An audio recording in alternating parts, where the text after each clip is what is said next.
Pemirsa, pembatalan tiket kereta di stasiun Pasar Senen, Jakarta Pusat, tujuan Jawa Timur dan Jawa Tengah mencapai 30%. Hingga siang ini masih ada penumpang yang datang ke stasiun Pasar Senen untuk membatalkan tiket. Data per tanggal 22 April 2020, jumlah penumpang yang membatalkan tiket mudik lebaran mencapai 2.388 penumpang. Selain stasiun Pasar Senen, PT KAI juga melayani pembatalan tiket di 7 stasiun lainnya seperti Stasiun Gambir, Stasiun Cikampek, dan Stasiun Bekasi. Jam operasional mulai dari pukul 8 pagi hingga 4 sore. Masyarakat juga dapat membatalkan tiket dengan menggunakan aplikasi KAI Akses. Tujuannya untuk batalin tiket. Batalin tiket? Emang sebelumnya mau kemana, Mbak? Sebelumnya mau ke Surabaya. Surabaya. Tujuannya untuk apa? Tujuannya untuk pulang kampung. Untuk pulang kampung nantinya. Ini kenapa, Mbak, langsung batal nih untuk pembatalan tiket? Iya, karena kan sudah ada pemberitahuan dari Presiden untuk membatalkan tiket gitu. Jadi untuk mencegah penularan virus corona ini. Karena ada kasus virus COVID ini, makanya saya batalin tiketnya. KAI Akses itu jaringannya lama, Mas. Jadi prosesnya lama, harus nunggu, jadi berebutan jaringannya, nggak mesti. Makanya saya langsung datang sini. Pemirsa, pembatasan sosial berskala besar Bandung Raya memasuki hari kedua. Namun Pasar Cikutra di Kota Bandung, Jawa Barat ramai dipenuhi warga yang hendak membeli kebutuhan jelang Ramadan.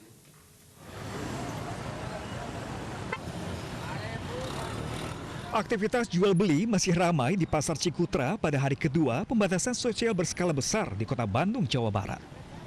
Pasar Cikutra dipadati warga yang belanja untuk munggahan atau tradisi masyarakat Islam suku Sunda menyambut datangnya bulan Ramadan. Tradisi munggahan ditunggu oleh pedagang karena dapat meraup keuntungan. Namun dampak pandemi COVID-19 ini sedikit mempengaruhi omset mereka. Tahun sekarang agak merosot, kalau waktu tahun kemarin alhamdulillah banyak gitu omsetnya. Kalau sekarang lagi merosot. Lagi merosot. Ada itu penyakit corona itu kendalanya gitu. Senada dengan pedagang, warga yang berbelanja juga takut terpapar virus COVID-19. Bu, di tengah pandemi COVID ini ada ketakutan untuk belanja ke pasar? Takut sih ada, cuma kebutuhan gimana? Kalau mendesak kan kayak gini kan mendesak, jadi udah biarin aja gitu. Nah, kalau untuk harganya sendiri gimana, Bu? Kalau harganya sendiri relatif lah, masih terjangkau gitu. Di Pasar Cikutra, sebagian besar pedagang dan pembeli telah menggunakan masker, namun tidak menerapkan protokol menjaga jarak aman 2 meter sesuai imbauan pemerintah. Dari Bandung, Jawa Barat, Diki Wisamra, iNews melaporkan. Sementara itu, jelang bulan suci Ramadan, harga sejumlah barang kebutuhan pokok mulai merangkak naik kendati belum terlalu signifikan. Warga berharap harga bahan pokok kembali stabil.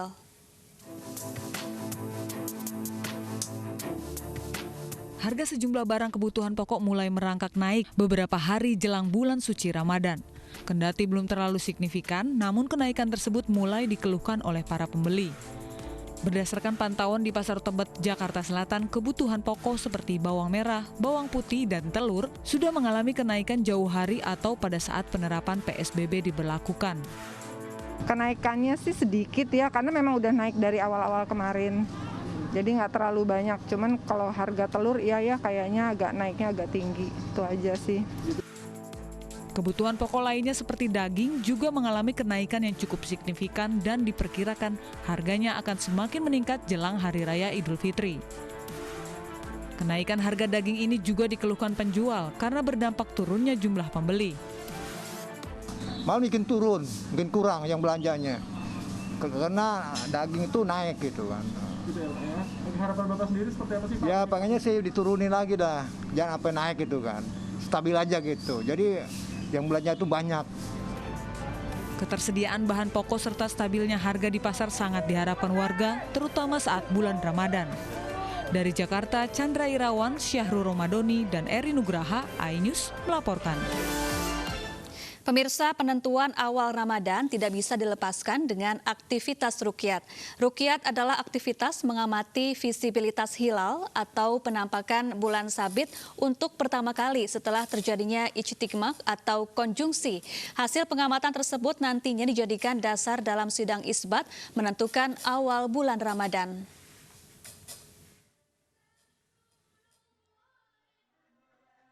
Setiap penentuan awal Ramadan biasanya dilakukan ruqyat atau pengamatan hilal atau bulan sabit.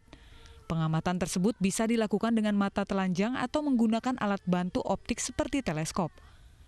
Tujuan untuk melihat posisi hilal atau bulan sabit yang tampak pertama kali setelah terjadinya ijtimak atau konjungsi. Hilal sendiri hanya tampak setelah matahari terbenam karena intensitas cahaya hilal yang sangat redup dan ukurannya pun sangat tipis. Apabila hilal terlihat, maka pada saat itu telah memasuki bulan baru Hijriyah.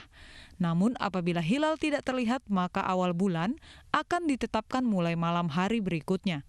Karena itulah 1 bulan kalender Hijriyah dapat berumur 29 atau 30 hari.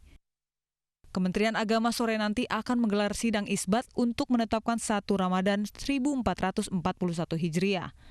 Berbeda dengan tahun-tahun sebelumnya, sidang isbat kali ini digelar secara virtual karena dalam suasana pandemi COVID-19. Tim Liputan iNews melaporkan.